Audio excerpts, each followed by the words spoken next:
Come in, come in, come in from the cold and the dreary sky. Well, not in Mexico where it's kind of warm and sunny right now. Come in from the days growing shorter. Come into this place of warmth and love. Come in and help us create a community of care. Come in, come in. Come, let us worship together. And I just want to welcome you with live from Fellowship Hall. This is our LCUUF Sunday service. Our announcements were on the slideshow before the service. If you didn't see them, don't worry. I'll post a link to them in tomorrow morning in my sharing. One special announcement, though, is that some of you may have noticed that at the bottom of your screen, my words are being computer translated into text, which may be helpful for you if you have difficulty hearing, or if you just are looking for a little bit of amusement as the computer tries to keep up with my drawl. You can turn this off, at least on some devices if you've updated your Zoom account, but we don't know how to do all that just yet. It's a new thing.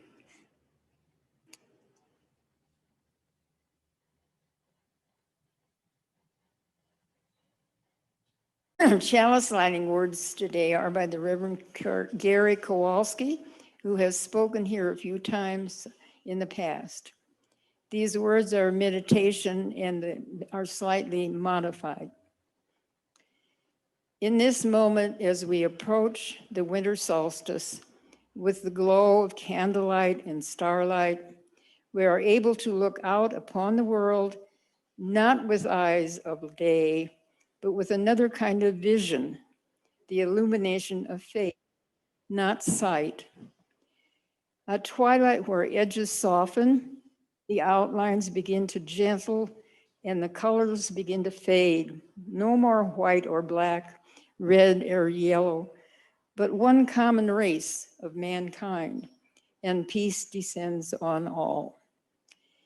In the familiar light, in the half-light, the familiar becomes strangely unfamiliar. What we thought we knew seems to be more wonderful and sacred. Our lives, the people who share our world, the things we took for granted seem more precious, more beloved. Spirit of candlelight, be with us, we pray, when this night has come and gone, in the glare of a conflagration, in the harsh combustion of events, kindle these friendly lights to guide us on the path. Please light your candles. We kindle this light in celebration for the life that we share.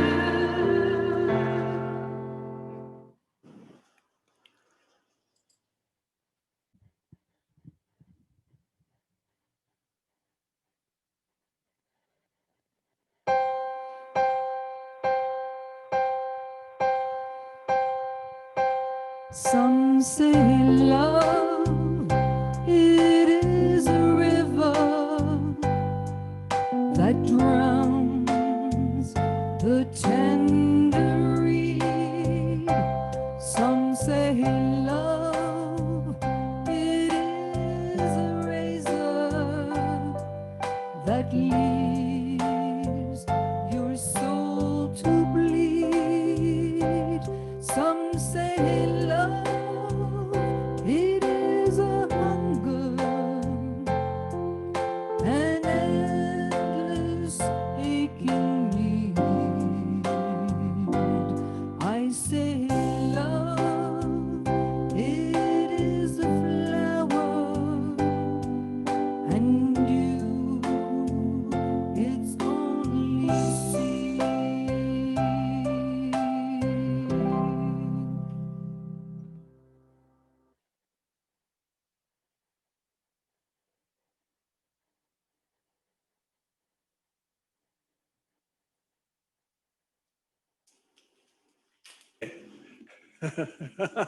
Our reading, The Moon and the Yew Tree, is by Sylvia Plath.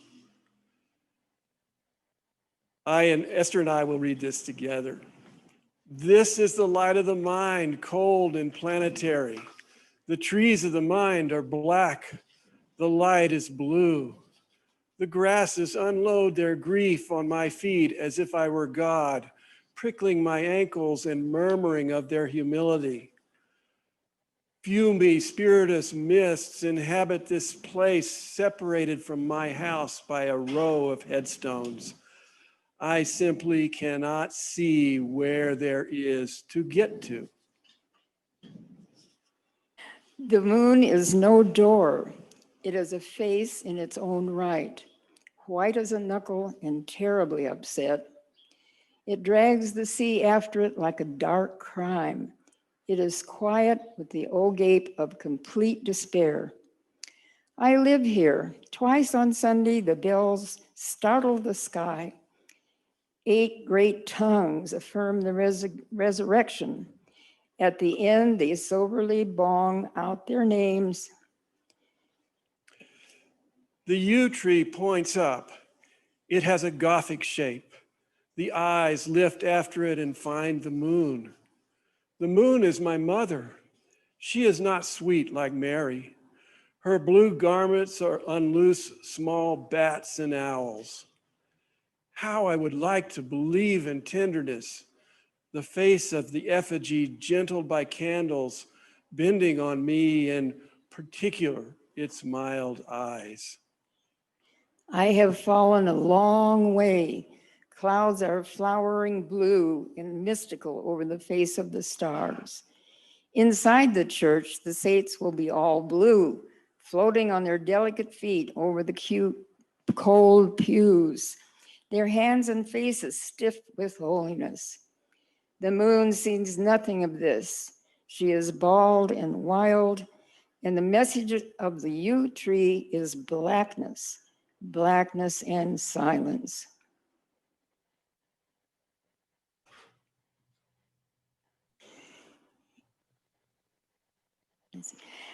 Each week we take time to remind ourselves that we belong to a community which cares for each other. We do this by sharing any significant joys or sorrows in our lives. If you have a joy or sorrow to share today, you can type it into the chat box and we'll read those out loud. First, let us voice our sorrows or concerns. Whatever you or the world may be holding that is in need of our healing and caring thoughts, you are welcome to type sorrows and concerns in the chat box.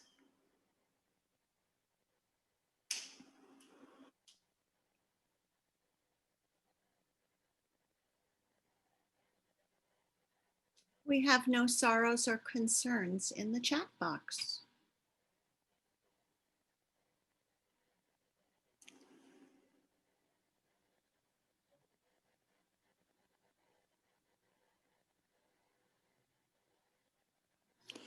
Now let us recall the joys. Whatever you may be celebrating which evokes a feeling of joy or peace for yourself or others, you are welcome to type joys in the chat box.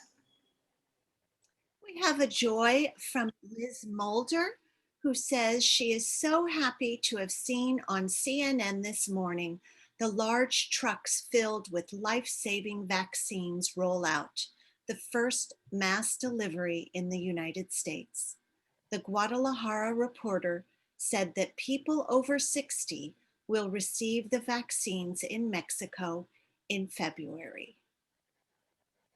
We have a joy from Kathy Coches, who says the US Supreme Court followed the law and threw out the lawsuit Trump tried to file.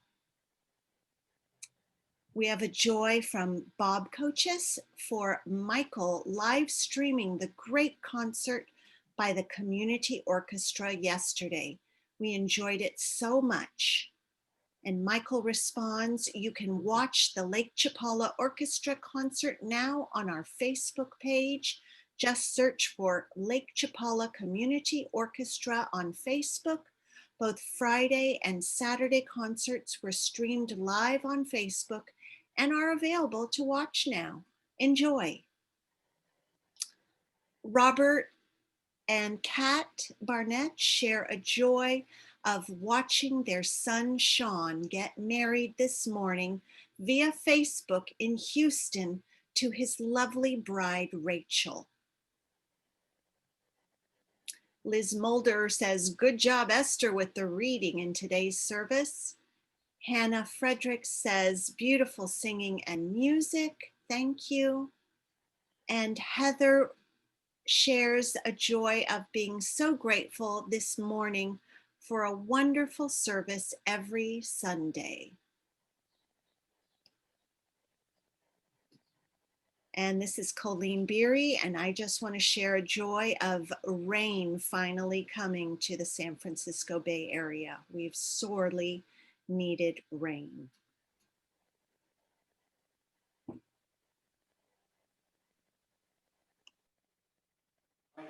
Concern? No, I haven't. It's not a concern. It's a great joy. As Colleen mentioned, we gave the Lake Chapala Community Orchestra gave 2 concerts on Friday and Saturday, and they were extremely well received. And we are so grateful to be able to make live music, and that has a lot to do with the Unitarian Fellowship here, because the fellowship has enabled us to rehearse here and perform. It's the perfect venue for this kind of presentation during the pandemic times. So the concerts were free, and we asked all the attendees to contribute money to the orchestra for coming to the concert. And as a result, we would like to donate 50% of the proceeds from that to UU. And I have an envelope here that has 4,450 pesos that I will hand to the treasurer after the service. And we thank you very much for allowing us to rehearse here. That is my joy. Thank you, Michael. And this candle from our care team represents those sorrows that are too raw, too difficult for us to share aloud. So many of us have had losses, partners, children, grandchildren, losses that remain present with us every day. We light this candle for all those unspoken sorrows.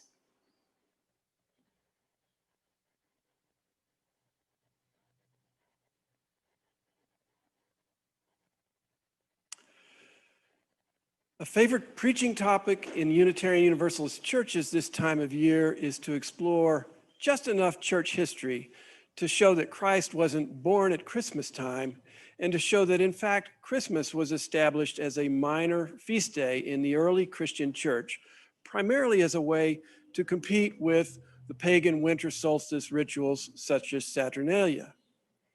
Understanding this history helps many of us sort out our ambivalence about celebrating a holiday dedicated to the birth of the last third of a Trinitarian God that many of us don't believe in. Maybe just as importantly, we feel equipped to offer historical comebacks to those who snarkily tell us to put Christ back in Christmas. But stepping back a bit, we find a great number of world holidays and religious festivals fall around the winter solstice. Certainly some of these holidays are syncretic adaptations or appropriations, depending on your point of view of earlier holidays of other faiths. As we well know, many of the rituals of Christmas, such as the Christmas tree and the Yule log, are borrowed or are adapted from early pagan traditions. Similarly, Hanukkah, or originally a very minor Jewish holiday, has become more prominent because of competition with Christmas, adding components from the Christian celebration, such as gift giving.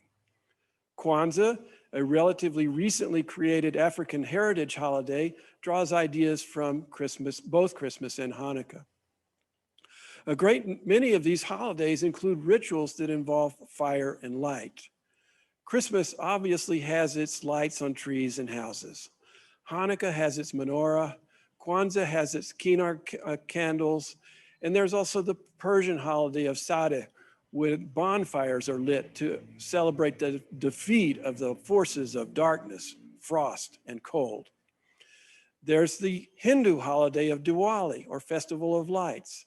Chinese New Year celebrates the end of winter, often with fireworks. What is it about the dark that brings in to us a need to come together in ritual and festival and celebration? Why do we put so much effort into the various things we do at holiday times? In particular, why is light so important? Where did the urge to burn things, to light candles and fires come from? Clearly, the ancient need to placate an angry God or to heal a dying son no longer applies. We need the light because we love the light. We need the light to push away the darkness that is overwhelming us at this time of year. A rabbi friend of mine related the story of the menorah, which is the 8 candles. He said, a famous debate occurred during the Talmudic times between the schools of 2 esteemed sages, Hillel and Shammai. The house of Shammai proposed that 8 candles be lit on the first night, with 1 removed on each subsequent night, symbolizing our decreasing joy as the number of days left in the holiday diminishes. While the house of Hillel believed in just the opposite, saying that as we increase the light, we increase the holiness in the world. And as you know, the house of Hillel prevailed. I'd suggest that the Hillel folks won because we'd all prefer to have increasing rather than decreasing light at this dark time of the year. The darkness and the cold suggests aloneness and isolation. Even here in Mexico, my body feels the shortening of days and wants to turn inward. Love seems far away. Even here in Mexico, I note the change of seasons and the parallels of the dry season and northern fall. We are surrounded by loss of leaves and flowers and life. Even here in Mexico in early December, I notice within myself a slight sense of sadness, mild seasonal depression with increased darkness. Plath tells us, and the message of the yew tree is blackness, blackness and silence. Being alone can be disquieting and uncomfortable. Being alone is not something most of us would choose. And this year, with this crazy pandemic year, has emphasized social isolation, separation, and aloneness. Little wonder many of us are really struggling at this time of year. But we can still connect and celebrate in whatever limited ways are possible. We can still light candles and kindle our chimeneas. We come together with ritual and celebration and candles and light and fire and warmth because we need one another. As philosopher and poet John O'Donohue tells us, we need light that has retained its kinship with the darkness. In this sense, the light helps to satisfy the endless aching need for love made so apparent by the cold and the dark, set out before us so clearly in the stark, bare landscape, blue and black and dead silent.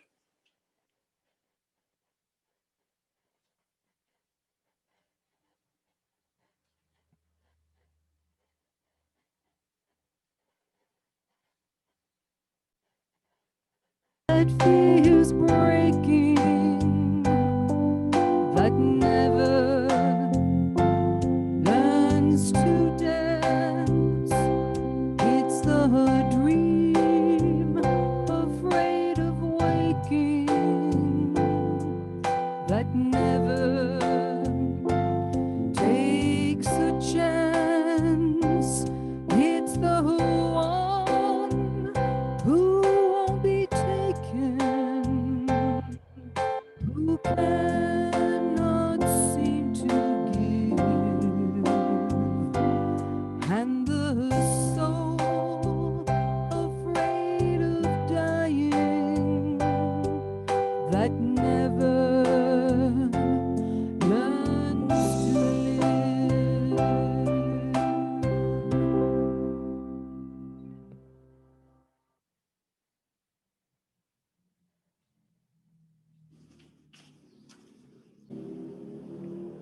In this dark, I rest, unready for the light that dawns day after day, eager to be shared.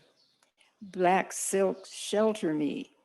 I need more of the night before I open my eyes and heart to illumination.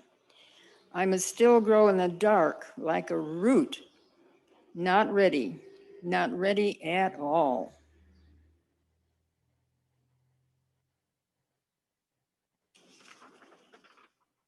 Barely enough silence in our lives.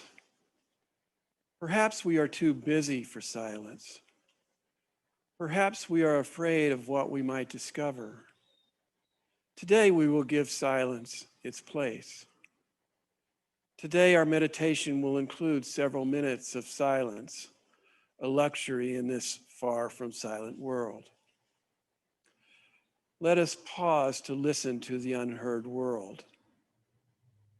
So now relax into a comfortable position. Close your eyes if you like. Enter into a time of personal darkness. Breathe in and out very slowly. Quiet yourself and listen to the rhythm of your breath, of your heart. Listen to the silence. Enjoy the dark. Thoughts will come. Let them pass into you and through you. Feelings will come. Let them pass into you and through you. Spend some time in the darkness. Spend some time in the unheard world.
And now we begin to return to the world of the present. As you do, try to bring something of that dark and unheard world with you. And remember to give yourself permission to return to that world again. Amen.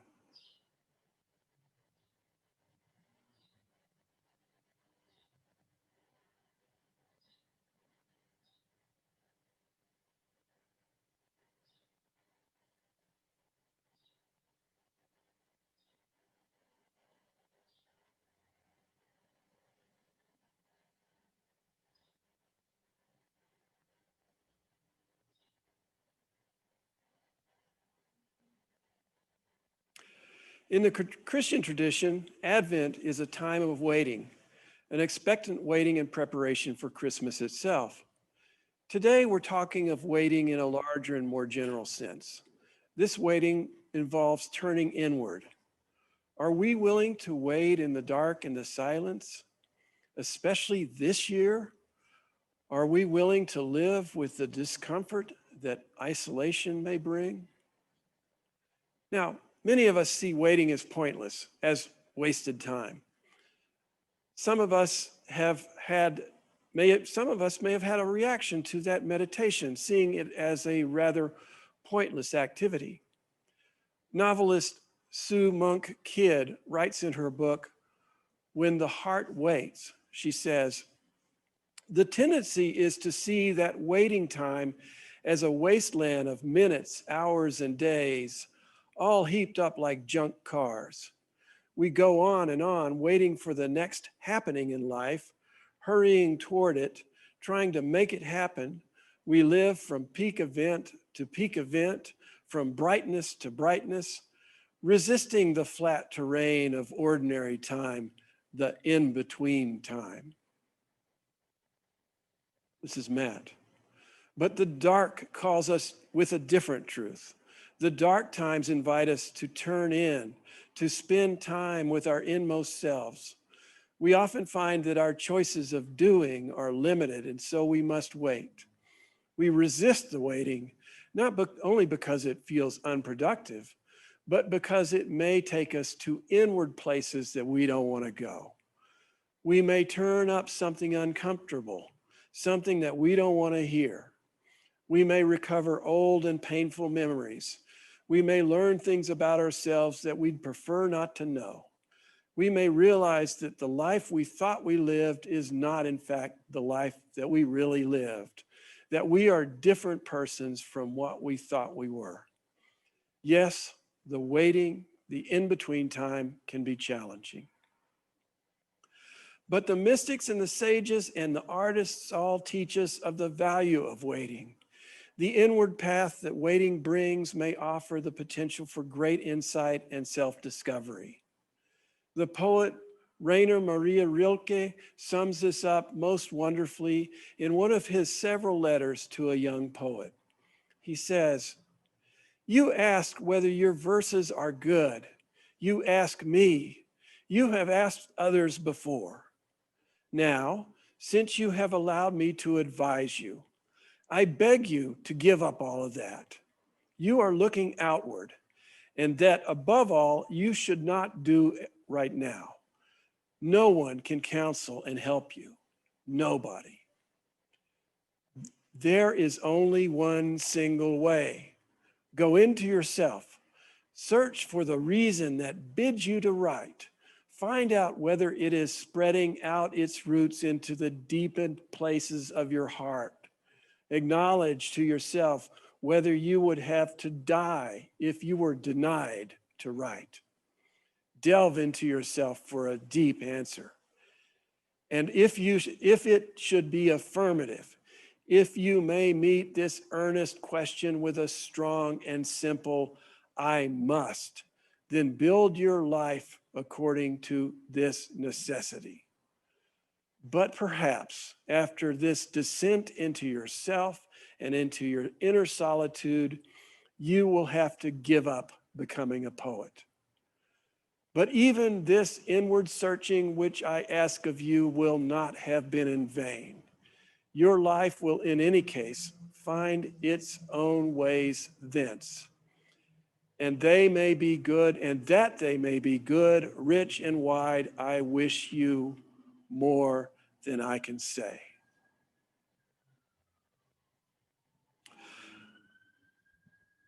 I'm not done yet. Okay, I have a little more to say. I want to note the great risk that Rilke asks his young friend to take in with this descent into the deep self.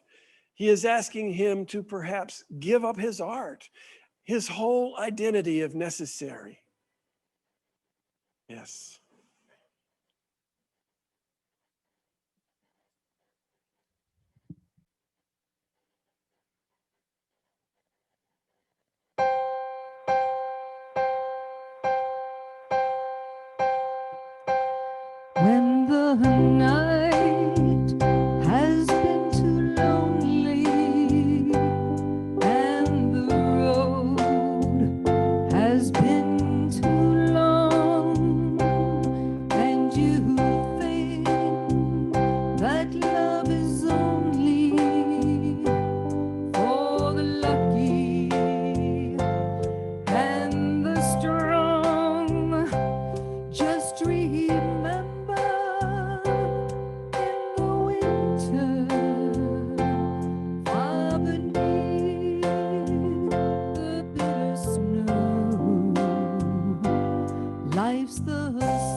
sun's love in the spring becomes the rose.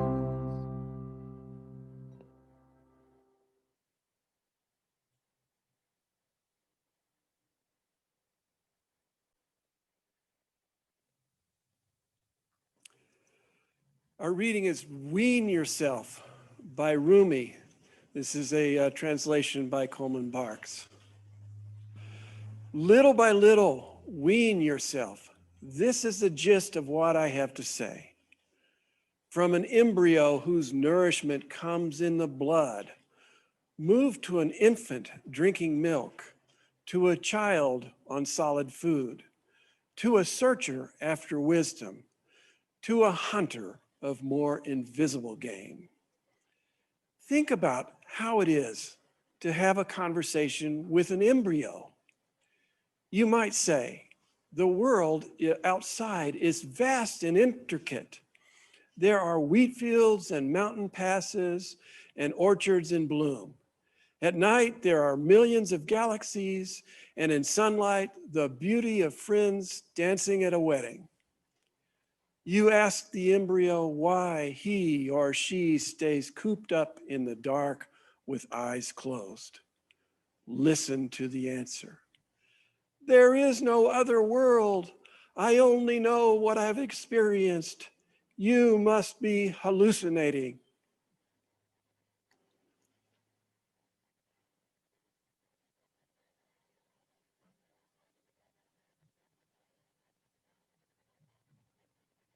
Sometimes by David Budbill. Sometimes when day after day we have cloudless blue skies, warm temperatures, colorful trees, and brilliant sun, when it all seems like all this will go on forever.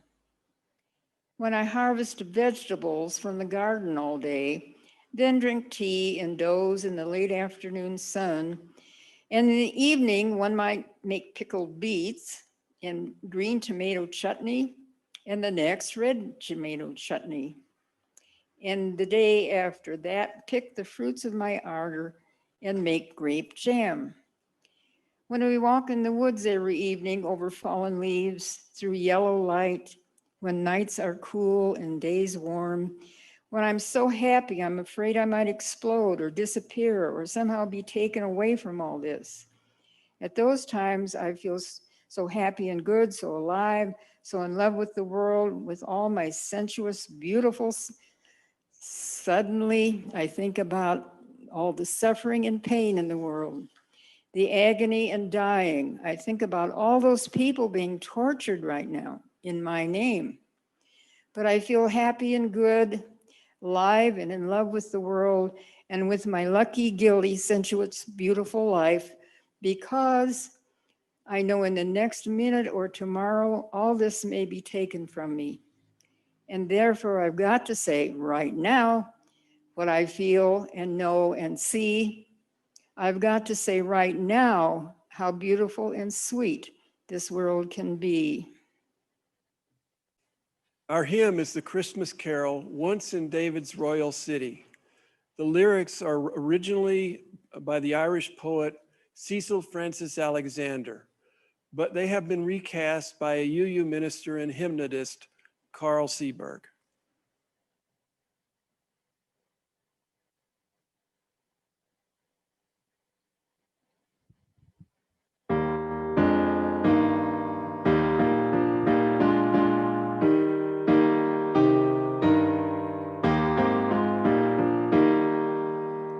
Once in royal David's city stood a lonely cattle shed where a mother laid her baby in a manger for his bed. So may we, when life turns hard, finding love or stay and guard. Shepherds came to see this wonder and to kneel in holy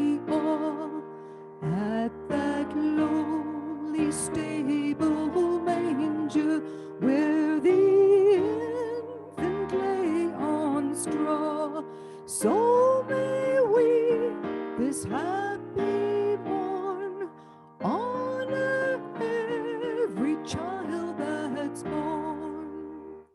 From afar, three magi journeyed to that stable rude and bare, to pay homage to the infant, offering gifts both rich and rare. So may we our gifts bestow, whether we be high or low. In that happy Christmas spirit, hear the angels from on high sing their ancient salutations. Joy a gift you cannot buy. So may we, with hearts that sings, share the truth that seasons brings.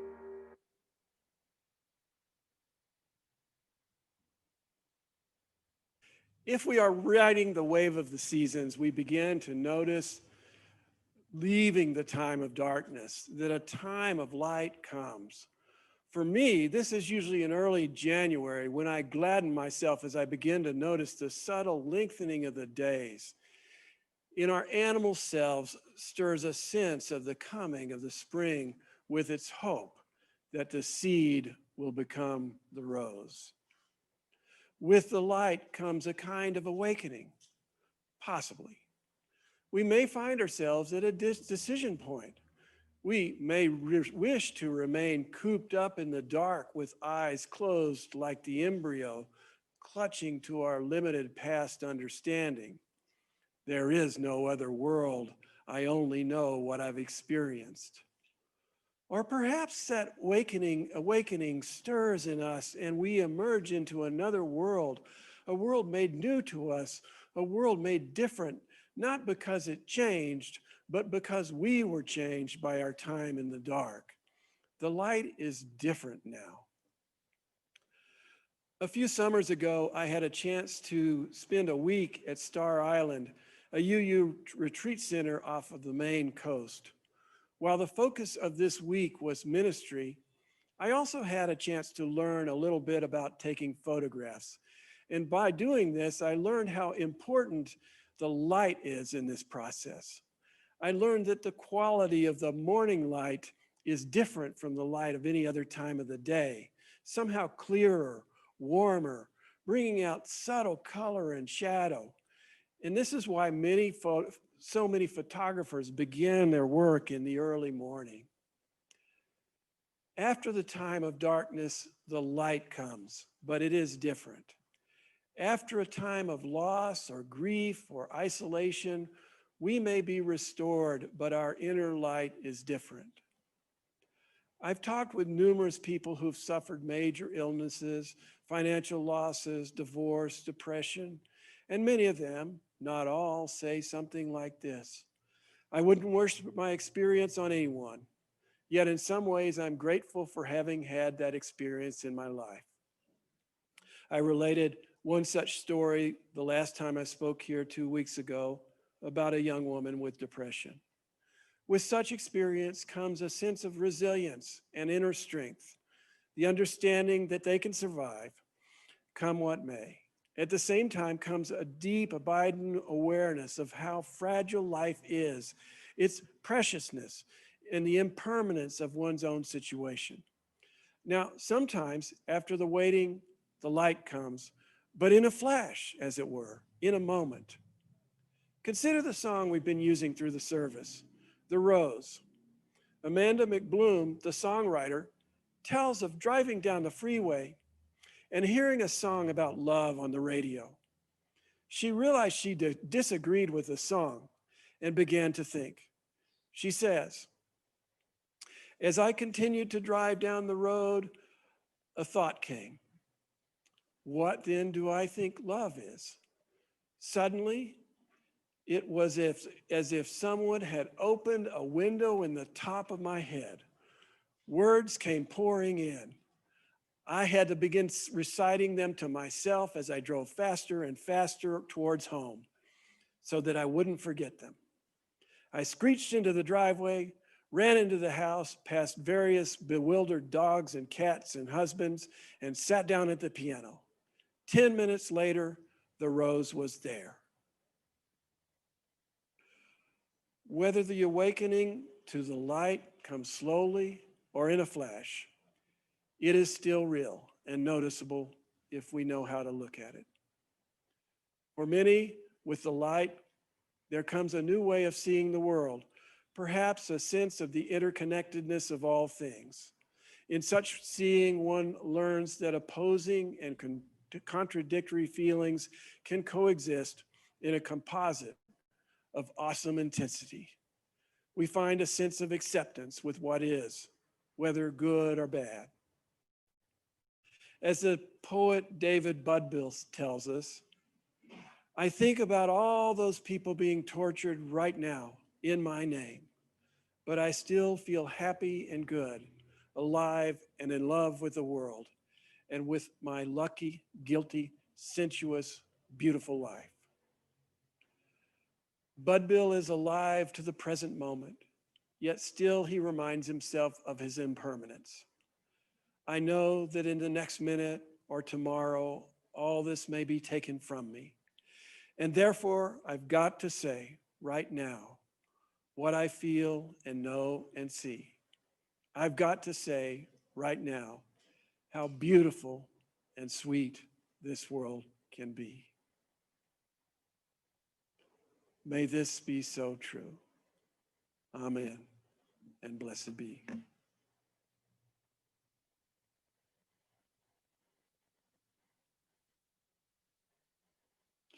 This is the time in our service when we ask that you remember that we share our gifts here through pledging and donations. We are not meeting in person now, but our connections to each other, our contributions to the community continue. Instruction for payments to the fellowship are on the slide during the announcements every week. And while we are considering your gifts to the fellowship, remember that each month LCUUF donates 5,000 pesos or more to an organization providing food in our lakeside community. When you pay your pledge, please add something to the share basket, as you used to place the pesos in the physical basket. You can donate in the same way that you pay your pledge, but please donate share the basket separately or indicate what part of your donation is for share the basket. Your offerings to Poco a Poco this month are greatly received.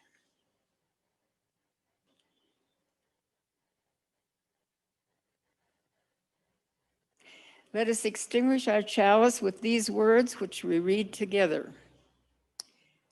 We extinguish this flame, but not the truth, light of truth, the warmth of community, or the fire of commitment. These we keep in our hearts and share with all the world.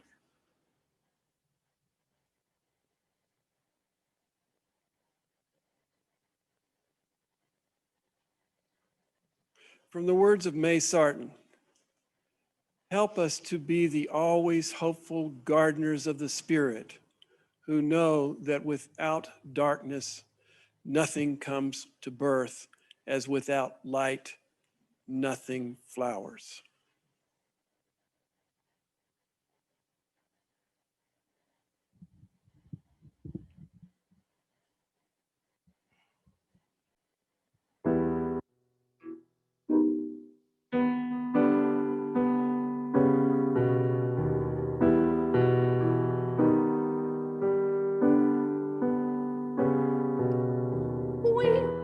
Three kings of Orient are bearing gifts.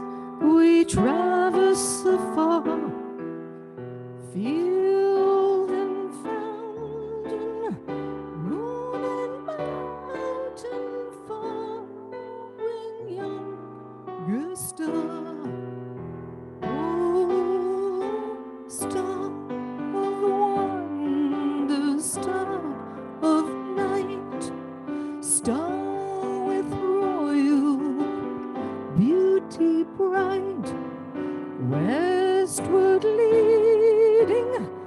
still proceeding, guide us to that perfect light.